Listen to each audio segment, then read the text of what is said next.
Hell no. Come on, Wayne. To the no, no, no. Come on, come on.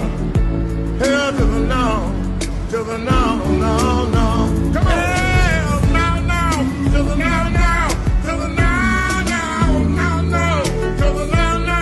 To the no, no. Hell to the no, no. To the... Boom. So what I love about this video is that this lady has enough situational awareness to keep herself safe and execute on her mission, which is getting home to your family at the end of the night, right?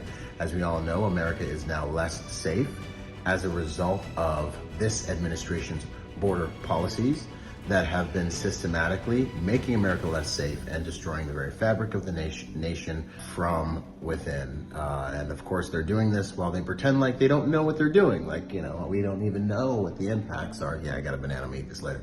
Look what I do! Anyways, so the reality is when you're at a gas station, you're at a watering hole. Think like African savanna, you know, this is where all the animals go to hunt. Gas stations are watering holes. As you guys know, I see hundreds and thousands of these videos per year, and I do a lot of reviews per year, and gas stations are literally where bad guys go to hunt, right? So, you know, I get out of a gas station, I'm 240 pounds, and I've been, I turned 18 in combat, and I've been, training forever. So I'm kind of a different type of animal, but what I want people to understand, and I'm a professional protector, right?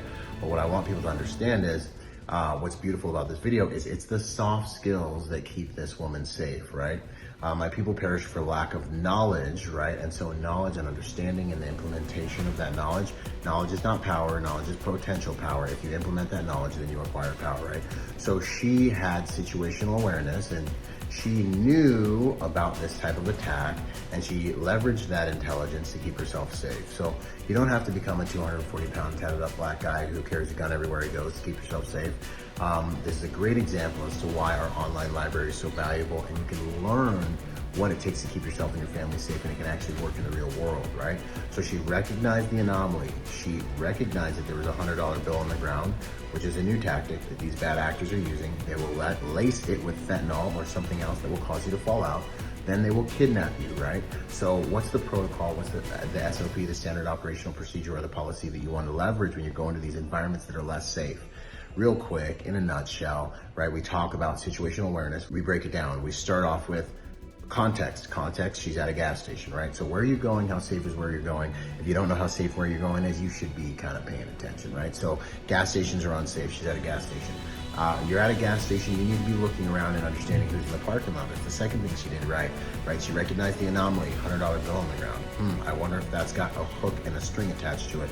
Looks up and boom, sees my man over there in the white van, white utility van. I guess probably kind of a professional. It's pretty good urban camouflage, right? So now we have a sophisticated attacker who's using biochemical warfare, a great lure, a $100 bill, and a white van. But in order to string those things together, you got to use the soft skills that we teach and that we talk about here, right? So where are you going? Context, tactical positioning. You get out of the gas station. Do you just put your head down, put your head in your phone, start pumping your gas?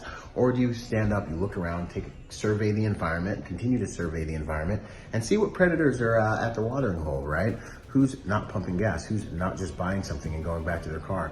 These are the anomalies you're looking for. And then we roll into tactical positioning, making sure where you're at in the world, right? That you can see everyone, and then rolling risk assessment. What's my level of risk? Who's vectoring in my direction that I need to pay attention to? Any bulges in their waist? Anyone wearing too many clothes, trying to conceal something? Any vans that you can put people in and you can kidnap them in, right? Boom. So I love this, and this shows how a little bit of situational awareness and intelligence can go a very long way. She didn't have to shoot anyone. She didn't have to karate chop. She didn't have to Judy chop, but this person knew, hey, there's a $100 bill on the ground. People have been lacing these with fentanyl and other biochemical agents that cause people to pass out. And if I was gonna make someone pass out, what would I do? Oh, there's a white van. And she puts the camera on the guy and he puts his head down. All right, you guys, so stay safe out there. Come train with us. Check out our online library of over 70 hours of instructional content just like this on all topics at protectyournation.com. And let's make the world a safer place by helping good people to be more willing, capable, and prepared, because there's a lot going on inside our borders. Boom! Woo! Boom! It's finally here. Go to protectyournation.com to join the Protector Nation community. learn online, and become part of our Protector Nation family. I look forward to seeing you guys there, and for us all to join forces to make the world a safer place by helping good people to become more dangerous. I'll see you there, and until then, be peaceful but not harmless.